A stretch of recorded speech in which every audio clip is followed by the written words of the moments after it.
Bonsoir, merci d'être avec nous sur Journal de guerre. Au 192e jour de la guerre entre le Hamas et Israël, voici ce qu'il fallait retenir de la journée à 19h30.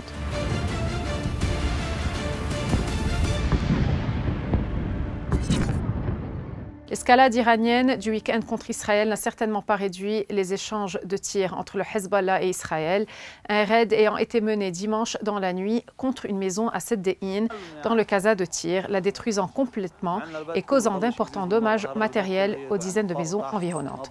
Cette frappe s'est soldée par 9 blessés qui ont été transportés dans les hôpitaux les plus proches.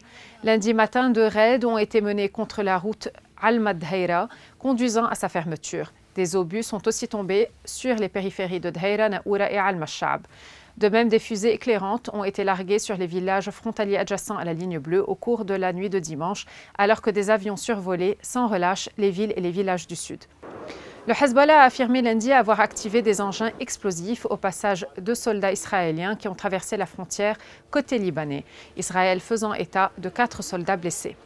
Les combattants du Hezbollah ont placé des charges dans la zone de Tel Ismaïl, près de la frontière israélienne, qui ont explosé après que les soldats israéliens ont traversé la frontière, a indiqué la formation pro-iranienne dans un communiqué.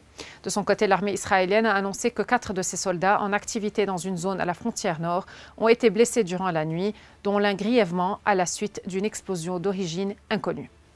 Le bilan humain depuis le début de la guerre à 19h30 heure de Beyrouth. Du côté de Gaza, le ministère de la Santé a recensé près de 33 797 morts parmi les Palestiniens depuis le 7 octobre. Du côté israélien, approximativement 1200 morts sont officiellement recensés par l'État hébreu depuis le début du mois de novembre 2023.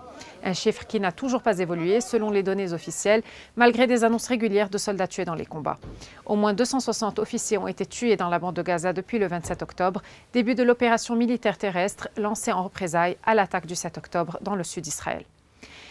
Les pays occidentaux devraient apprécier la retenue de l'Iran face à Israël à la suite de l'attaque menée par Téhéran contre le territoire israélien en riposte à une frappe meurtrière sur le consulat iranien à Damas, a déclaré le porte-parole de la diplomatie iranienne.